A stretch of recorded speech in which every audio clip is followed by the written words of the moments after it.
मी देवेंद्र सरिता गंगाधरराव फडणवीस ईश्वर साक्ष शपथ घेतो की कायद्याद्वारे स्थापित झाले आहे अशा भारताच्या संविधानाबद्दल मी खरी श्रद्धा व निष्ठा बाळगेन। मी भारताची सार्वभौमता व एकात्मता उन्नत राखीन।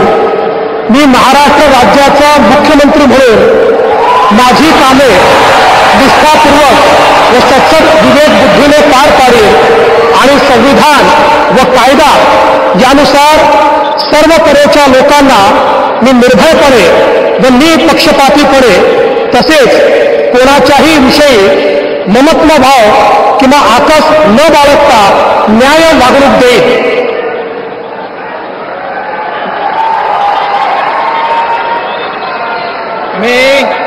मी देवेंद्र सरिता गंगाधरराव फडणवीस ईश्वर साक्ष शपथ घेतो की महाराष्ट्र राज्याचा मुख्यमंत्री म्हणून माझ्या विचारार्थ आणली जाईल किंवा मला ज्ञात होईल अशी कोणतीही बाब असा मुख्यमंत्री म्हणून माझी कामे यथायोग्य पार पाडण्यासाठी आवश्यक असेल ते खेरीज करून एरवी मी कोणत्याही व्यक्तीला किंवा व्यक्तींना प्रत्यक्षपणे व अप्रत्यक्षपणे कळवणार नाही किंवा त्यांच्याकडे उघड करणार नाही।